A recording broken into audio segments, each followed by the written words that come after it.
Hi, I'm Ed Marsh. Welcome to this episode of Signals from the OP. My bi-weekly videos are intended to be thought-provoking for industrial manufacturing company execs. If you know of one who you think might find some value in this, please share it with them. Today, we're going to dig into sales assessment tests, how to select the right one, and therefore, various types of sales screenings and what makes them different. As we jump into that, let's first tackle the premise, whether you should use a sales candidate screening when hiring industrial salespeople. The short answer, I say, is yes. And there are many reasons why. I'll drop a link below to an article that covers 11 of them in detail, but here's the short version. Number one, save time. Only interview candidates that can sell. From there, determine cultural fit, market familiarity, etc. to decide who you'd like to hire. Number two, find candidates who will succeed in your environment, using a tool that accounts for the specifics of your market and sales situation. Number three, eliminate your conscious and unconscious bias. Let the sales assessment evaluate first before you see names or resumes or anything else. Number four, have a roadmap for the interview. A good assessment can help uncover the lurking issues that you need to ensure your interview digs deeper into. Number five, save money. Hiring mistakes, recruiters, empty territories, all of that is really expensive. Number six, shorten the ramp-up time. Find candidates who will start to be profit positive in short order. Number seven, tailor the onboarding by understanding the areas of growth potential and focus on those to improve the onboarding process. Number eight, reduce DEI, that's diversity, equity, and inclusion liability exposure by complying with regulations, including requirements related to pre-employment screening. Number nine, make continuous recruiting feasible. Assessments help create a very efficient process that you can run continuously, just like you expect your sales team to do for their prospecting. Number 10, avoid awkward conversations around referral and internal candidate decisions. When an internal candidate isn't the right fit, you can refer to science and data and emphasize where their important impact is. And number 11, build customized sales management plans. Understand what makes people tick and how to help them improve. So let's stipulate for the sake of this argument that it's important to use a sales assessment test when hiring sales candidates.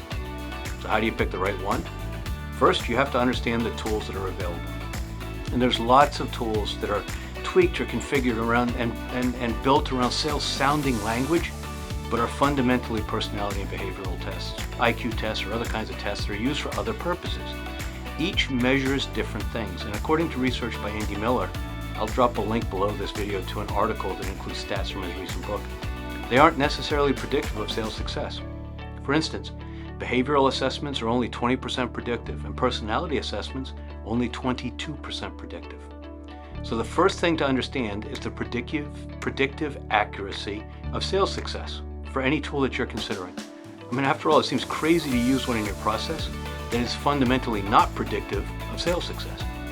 Part of understanding how this can be is to understand the difference between Ipsative and normative testing methodologies. Basically, Ipsative means that the tool is designed to compare you to yourself. It highlights relative strengths and weaknesses and compares trends over time. And that contrasts with normative testing, which measures against absolute and empirical values. In other words, actual data of, in this case, salespeople. It's relative to those who succeed and fail, rather than relative to yourself a year ago or a year from now.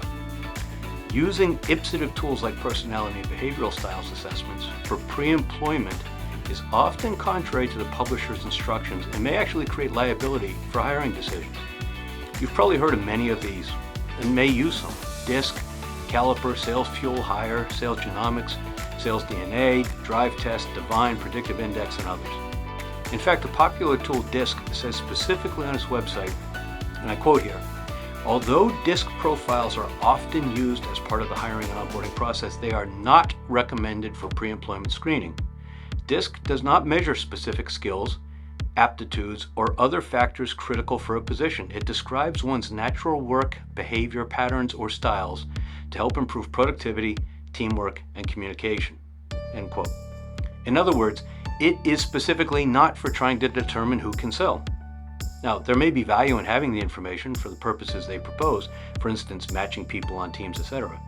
And often you'll find that they do properly capture someone's preferences and style. But it's not satisfactory for a sales assessment test. You need a tool that will accurately predict how someone will perform in the field. Some other terms that you might encounter as you research sales assessments include face validity, which means that it appears to test for what they say, and construct validity, which means that findings are consistent with what they say they're testing for.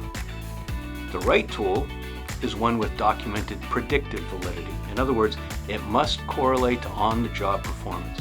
Additionally, the assessment must measure a candidate's commitment, their desire and their motivation, in other words, their will to succeed. After all, sales is tough. You've probably seen lots of folks with plenty of intelligence and sales skill that never realize their potential. You can't afford to carry them on your P&L. The sales assessment tool that we use asks sales-specific questions to screen for 21 core sales competencies, each with multiple attributes. It's also adapted to your industry and market, and it's guaranteed to be actionable and comes with an onboarding report. And it's independently found to be 92% predictive after almost 30 years and more than 2 million salespeople assessed. The bottom line is that, as with so many things, the key to select the right sales assessment test is to really understand more about the details than you probably wish you had to. It would be great if you could do a quick Google search, compare prices, and ask a couple questions.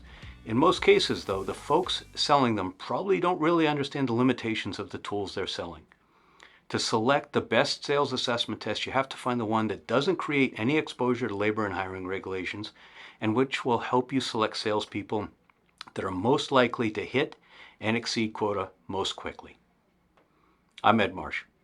If you found value in this episode of Signals from the OP, check out the full playlist, and maybe even like it, share it, and subscribe either to my YouTube channel, edmarshspeaks.tv, or at the related blog, signalsfromtheop.com.